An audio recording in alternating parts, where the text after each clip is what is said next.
मैं अब मुसलमान हूं, लेकिन इतने सालों से जो दीन मेरे दिल में था उसकी जद्दोजहद आगे भी मेरे दिल में रहेगी। एक लंबा अरसा मैं इस जिंदगी के साथ गुजार चुका हूं और अब बहुत कम वक्त बचा है। और जब मैं खुद को मक्का में देखता हूं तो मुझे मेरे गुजरे वक्त के साए नजर आने लगते हैं और तमाम गुजरी जिंदगी मेरे सामने आने लगती है। वो लोग उतबा इब्न रबिया, अबू अल हकम, अल वलीद इब्न अल मुगीरा, उमैया इब्न अल खलफ, अल-आस इब्न वैल, अबू तालिब और उमर इब्न अल खत्ताब, सफीर कुरैश, जाबाज और मुहाफिज। और फिर मैं बिलाल को देखता हूँ जो अपने आका के लिए पानी लेकर आता है और आग जलाता है। खालिद इब्न अल वलीद, कुरैश का सिपाही सालार और एक जाबाज सिपाही, और अम्र इब्न अल-आस, कुरैश का सबसे होशियार आदमी, और मैं खुद अबू सुफियान, सख्र इब्न हर्ब, इब्न उमैया, इब्न अब्द शम्स, इब्न अब्द मनाफ, जिसके हाथ में कुरैश का सारा दारोमदार था।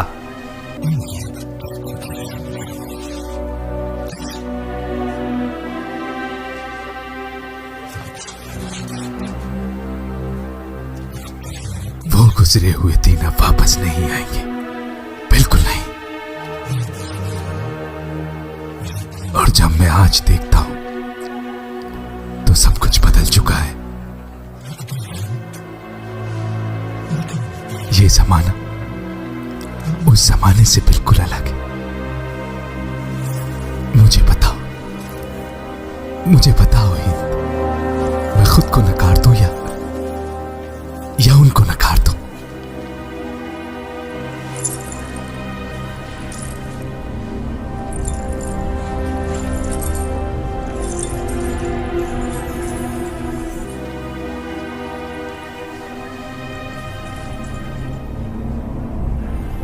और तुम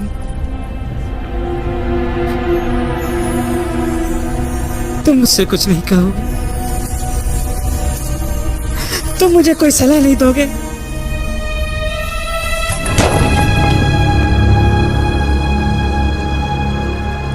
तुमने मेरी हिफाजत नहीं की, अब तुम्हें मुझसे कौन बचाएगा?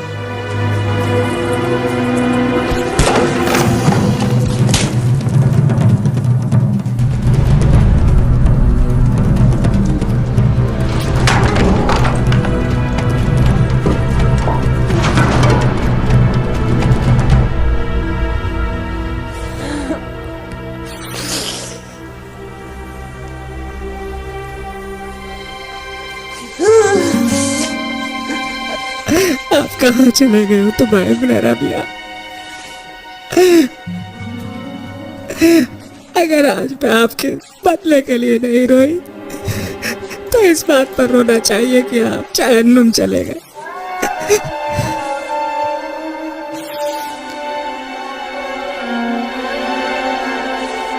अब आपको नहीं लगता कि रसूलुल्लाह को अल्लाह ने उनका घर वापस कर दिया है तो वो अब यहीं रहेंगे? बेफिक्र हो जाओ अंसार के लोगों, आपसे पहले भी आपके साथियों ने यही सवाल किया। जब रसूलुल्लाह को इस बारे में बताया तो आपने फरमाया, माज़ल्लाहि माशराए अंसार, मेरी जिंदगी अब तुम्हारे साथ है और मेरी मौत भी तुम्हारे साथ है।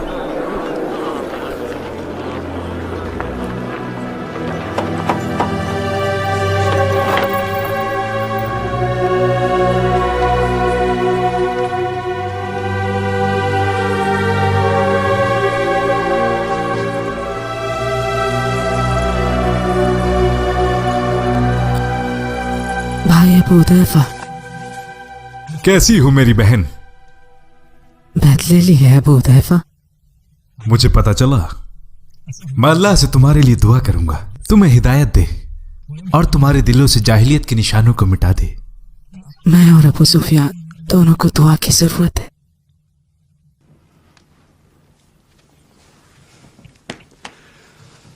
मेरा भाई सालिम तुम्हें याद है?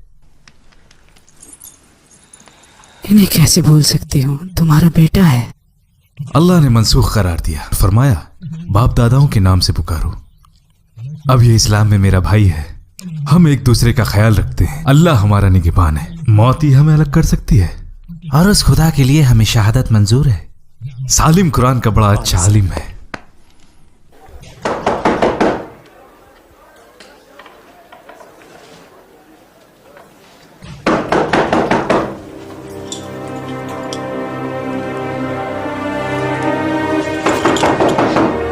कौन है वहां?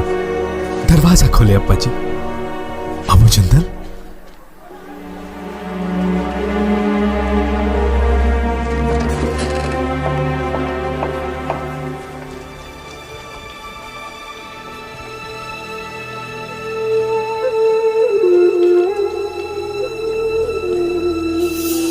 इतने अरसे के बाद क्या कोई बाप अपने बेटे से ऐसे मिलता है?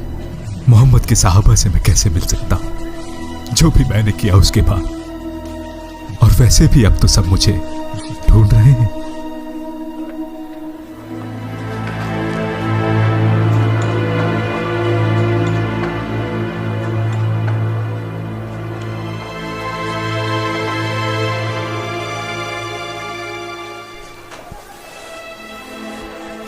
रसूल अल्लाह के पास चले अब्बा जी। क्यों भला? तुम मुझे वहां ले जाकर कत्ल करना चाहते हो? अल्लाह के रसूल ने आपको अमान बख्श दी, आपको डरने की जरूरत नहीं। तुम सच कह रहे हो? क्या तुम मेरी जमानत के कागजात लेकर आए हो? अब्दुल्ला, क्या तुम मेरी जमानत लेकर आए हो?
ना करें अब्बा जी। वल्लाही रसूलुल्लाह सल्लल्लाहु अलैहि वसल्लम ने अपने साहबाओं को हिदायत देते हुए फरमाया, जो कोई भी सुहेल इब्ने अम्र से मिले उनके साथ वो नरमी से पेश आए। वल्लाही सुहेल एक दानिशमंद और कुव्वत वाले इंसान है और सुहेल जैसे लोगों को मुसलमान होना चाहिए।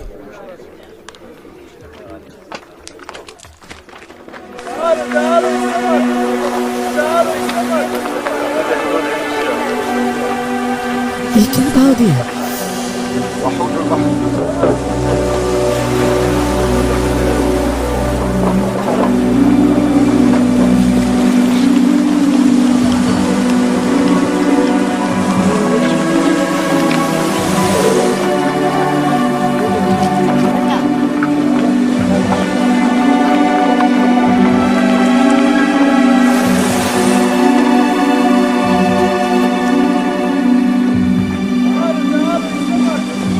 सफवान, अबू वहाब, जरा मेरी बात सुनो। चले जाओ यहां से। तुम मुझे पकड़कर अपने दोस्त के हवाले करना चाहते हो? मैं सारी दुनिया के बाशहूर, मेहरबान और रहमदिल इंसान की तरफ से तुम्हारे पास आया हूं। उनकी इज्जत तुम्हारी इज्जत, उनकी शान तुम्हारी शान और उनका मुल्क तुम्हारा मुल्क है। मैंने उनसे तुम्हारी बख्शिश की दरखास्त की और उन्होंने कबूल फरमाया। मैं कैसे मान लूं कि तुम सच कह रहे हो सकता है कि तुम धोखा दे रहे हो। तुमने पहले भी मुझे धोखा दिया है।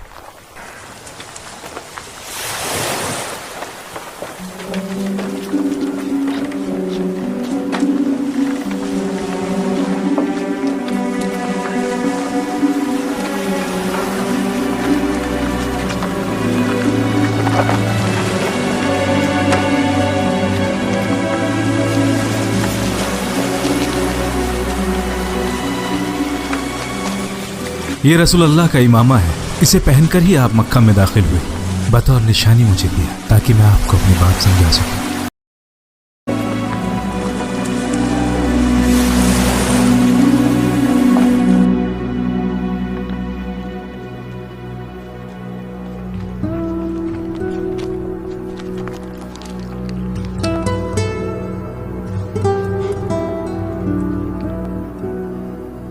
मुझे लगता है आप इसलिए इतनी दूर यहाँ आकर बैठे हैं कि आपको डर है कहीं रसूलुल्लाह आपको कत्ल ना कर दें चचा की मौत के बदले में।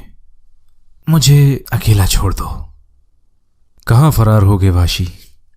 तुम्हारे जैसे कुछ लोग फरार हुए थे मगर वापिस आ गए। उन्होंने रसूलुल्लाह से अपने लिए हिफाजत मांगी, तब वो इस्लाम अपना चुके हैं। तुम्हारे पास भी बस यही एक रास्ता है। मैं उनकी तरह कैसे हो सकता हूं? मैंने हमजा का कत्ल किया है, मोहम्मद के चचा। मेरी ना कोई कौम है ना खानदान जो मुझे बचा सके। रसूलुल्लाह ये सब मंसूख कर चुके हैं। और जानते हो उन्होंने क्या कहा? ये सब जाहिलियत की वजह से हुआ है। मानता हूं तुमने हमजा का कत्ल किया है, मगर याद रखो वो नबी हैं जिन्हें ना तो कोई बदला लेना है और ना कोई मुआवजा। वो तो यहां लोगों की रहनुमाई करने के लिए आए। उन्होंने तो हिंद बिनते उतवाह को भी माफ कर दिया। इससे पहले कि और देर हो जाए, जाओ तुम भी उनसे मिलो, बाकी तुम्हारी मर्जी।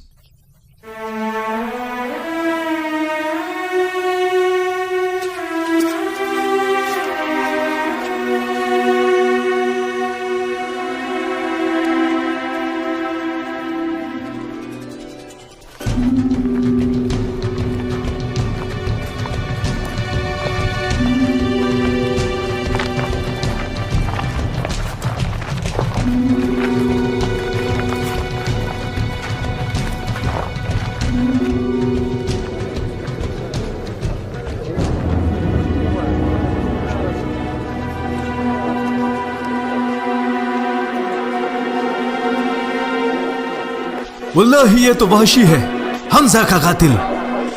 अल्लाह के दुश्मन, अब बचकर कहां जाओगे? अब अल्लाह के नबी ही तुम्हारी सजा मुकर्रर करेंगे। बस इसे कोई हाथ नहीं लगाएगा। मैं इसे रसूल अल्लाह के पास लेकर जाऊंगा।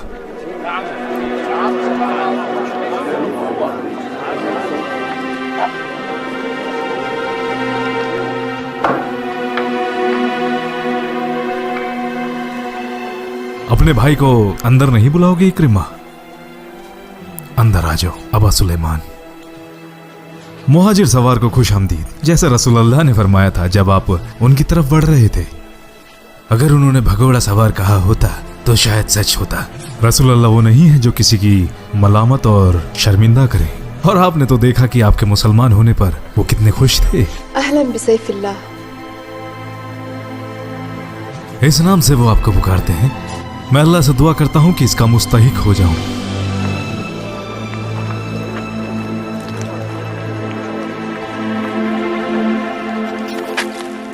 क्या ये सिलसिला कभी खत्म होगा? अब तो आप मुसलमान हो गए हो और रसूलुल्लाह ने भी आपको माफ कर दिया है, जो कुछ भी तुमने किया उसके बाद भी। मगर उसके बाद भी मेरे से पूछा कि बताओ तुमने हमजा का कत्ल कैसे किया, और आपने देखा कि उनके चेहरे का रंग कैसे बदल गया, और फरमाया कि बेहतर है कि अगर मैं उनके सामने ना हूं।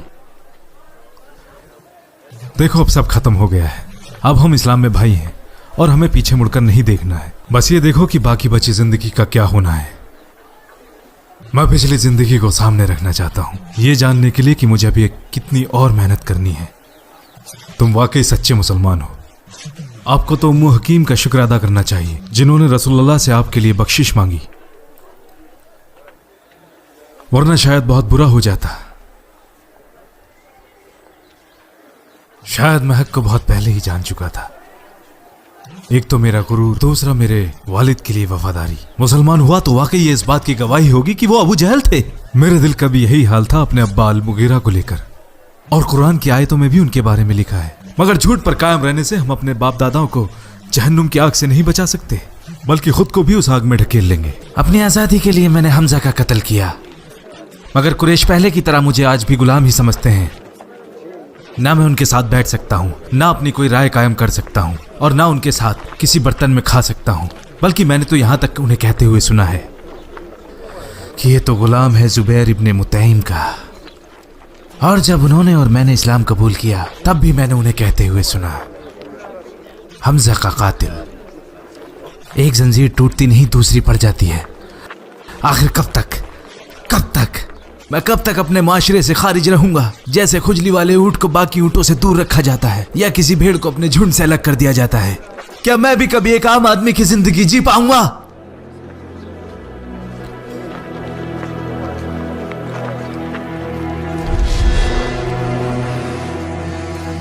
तू है,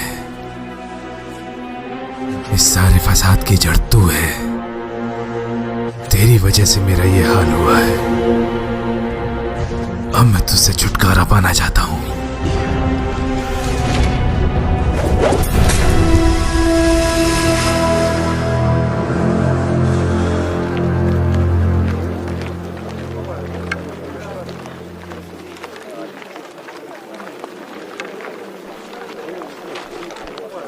आज हम एक मुसलमान की हैसियत से इस जगह पर जमा हुए हैं। इस्लाम की वजह से हमें इतनी इज्जत मिली है। आप लोगों को अपनी पुरानी मजलिसें भी याद होंगी, जब आप सब मुशरिकीन थे। फिर आप सब आपस में बट गए, कुछ ने इस्लाम अपनाया और कुछ ने इनकार किया। फिर सब इस्लाम लाए, कुछ पहले कुछ बाद में, और हम आज फिर एक साथ इकट्ठे हुए हैं दीन हक के झंडे के नीचे। हम सभी को खुदा का शुक्रगुजार होना चाहिए। हम कुछ भी कर लें लेकिन आपकी तरह नहीं बन सकते। या उमर, अपने पुराने दिनों को भूल जाओ और आने वाले दिनों को बेहतर बनाओ। कुछ लोग नेक काम करके खुद को दूसरों से बेहतर समझने लगते हैं, मगर बाद में रास्ते से भटक जाते हैं कि खुद को बर्बाद कर लेते हैं। दूसरी तरफ कुछ लोग वो हैं जो बुरे काम करते हैं, मगर एहसास हो जाने पर अल्लाह से उसकी माफ़ी मांग लेते हैं और मुस्तकबिल में बुराई से पनाह मांग लेते हैं, यहाँ तक कि आखिरकार वो कामयाब हो जाते हैं। आपने हमारी उम्मीदों को बढ़ा दिया है उमर, क्या सही बात कही है। आज मालूम हुआ कि आप हमसे हमारी भलाई के लिए ही लड़ रहे थे। इस लड़ाई से हम दोनों का ही फायदा हुआ, और दूसरी तरफ हम अपने फायदे के लिए ही आप लोगों से लड़ रहे थे, और ये हमारी ही फतह है कि आज हम मुसलमान हो गए हैं। अल्लाह ने मुसलमानों को मुशरिकीन पर फतह दी। इस्लाम मुकम्मल होने की सूरत इख्तियार कर चुका है। सारा अरब इस्लाम में दाखिल होने को है, और वो अब भी कुरैश की पैरवी कर रहे हैं।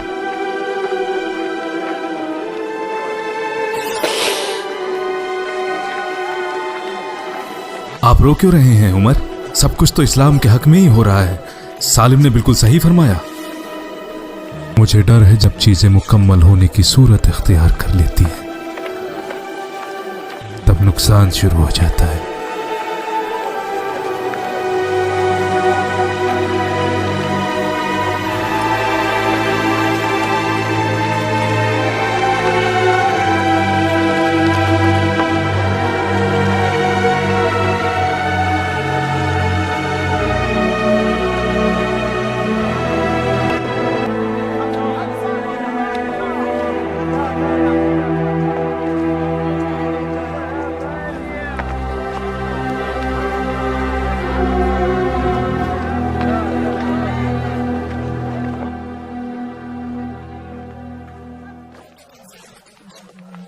मुझे लगता है कुछ ही दिनों की बात है, रसूलुल्लाह बिल्कुल ठीक हो जाएंगे। रसूलुल्लाह सल्लल्लाहु अलैहि वसल्लम पहले भी तो बीमार हुए हैं, लेकिन बाद में बिल्कुल ठीक हो गए हैं। तो आखिरकार आप उनको लेकर इतने गमज़दा क्यों हैं? दीन मुकम्मल हो चुका है अस्मा।